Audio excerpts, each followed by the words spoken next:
নমস্কার বন্ধুরা, তৃপ্তি রান্নাঘরে আপনাদের সবাইকে স্বাগত। আমার ভিডিওটি যে যেখান থেকেই দেখছেন না কেন, আশা করি আপনারা সবাই খুব ভালো আছেন। আমি আজকে আরও একটি বাঙালির প্রিয় রেসিপি নিয়ে চলে এসেছি। জিরে বাটা দিয়ে ইলিশ মাছের রেসিপি। জিরে বাটা দিয়ে ইলিশ মাছের রেসিপিটা কিন্তু গরম গরম ভাতের সঙ্গে কিন্তু দারুণ লাগে। আর বাঙালিরা কিন্তু ইলিশ মাছ খেতে খুবই ভালোবাসে। ভিডিওটি স্কিপ না করে পুরো ভিডিওটি কিন্তু দেখার অনুরোধ রইল। চলুন তাহলে এবার রেসিপিটি শুরু করা যাক। আমি এখানে ইলিশ মাছ নিয়ে নিয়েছি, মাছটাকে কিন্তু ভালো করে ধুয়ে নিয়ে চলে এসেছি। এবারে দিয়ে দেব ছোটো চামচের হাফ চামচ লবণ, আর দিয়ে দেব একদম ছোটো চামচের 1 চামচ হলুদ গুঁড়ো। এবার লবণ আর হলুদটাকে মাছটাকে ভালো করে উল্টে পাল্টে কিন্তু মেখে নিতে হবে। মাছটা আমার মাখা হয়ে গেছে, গ্যাস অন করে কড়াই বসিয়ে দিয়েছি। এবারে এর ভেতরে দিয়ে দেব সর্ষের তেল। ইলিশ মাছটা কিন্তু সর্ষের তেল দিয়ে রান্না করে খেতেই বেশি ভালো লাগে।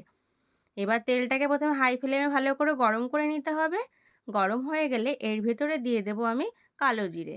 এবার কালো জিরেটাকে হালকা করে ভেজে নেব।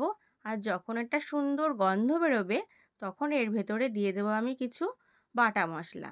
বাটা মশলাটার মধ্যে আছে জিরে আর কাঁচা লঙ্কা। আমি ভালো করে শিলনোড়ায় বেটে নিয়েছি। ঝালটা কিন্তু আপনারা নিজেদের পছন্দ অনুযায়ী কম বেশি করে নিতে পারেন। মশলাটা আমার দেওয়া হয়ে গেছে। এবারে দিয়ে দেব স্বাদ মতো লবণ। লবণটা কিন্তু যে যার স্বাদ অনুযায়ী ব্যবহার করবেন। আর দিয়ে দেব পরিমাণ মতন হলুদ গুঁড়ো।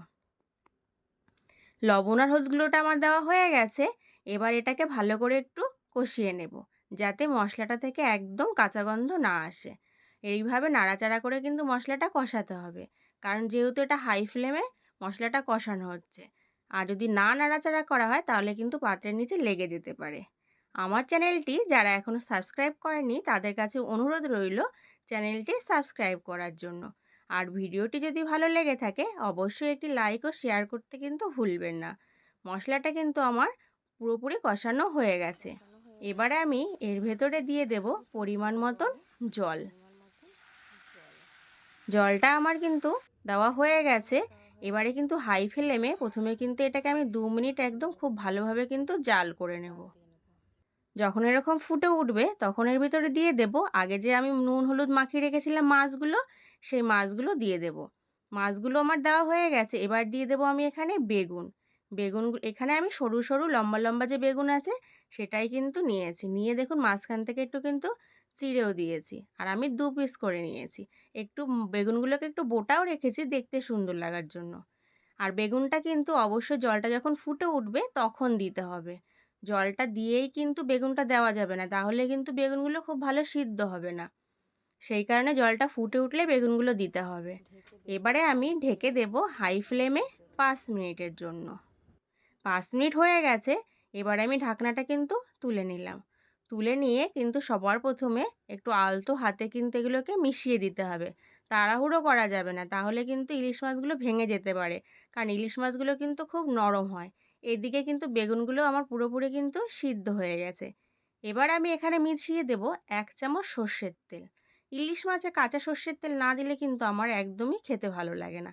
আপনারা একবার এরকম কাঁচা সর্ষের তেল দিয়ে ইলিশ মাছ খেয়ে দেখবেন, আশা করি আপনাদেরও কিন্তু খুব ভালো লাগবে। তেলটা দিয়ে আবারও 1 মিনিট আমি রান্না করে নিলাম। এবারে কিন্তু গ্যাসের ফ্লেমটা আমি বন্ধ করে দেব, কারণ এটা একটু পাতলা ঝোল হলেই কিন্তু বেশি ভালো লাগে। তাহলে আমার জিরে বাটা দিয়ে ইলিশ মাছের রেসিপিটা কিন্তু পুরোপুরি তৈরি হয়ে গেছে। আপনারাও এইভাবে বাড়িতে জিরে বাটা দিয়ে এরকম পাতলা ঝোল একবার ইলিশ মাছের রেসিপিটা করে দেখুন, আশা করি আপনাদেরও কিন্তু খুব ভালো লাগবে। আজকের রেসিপি কিন্তু তাহলে বন্ধুরা এই পর্যন্তই। আপনারা ভালো থাকবেন, সুস্থ থাকবেন। ধন্যবাদ।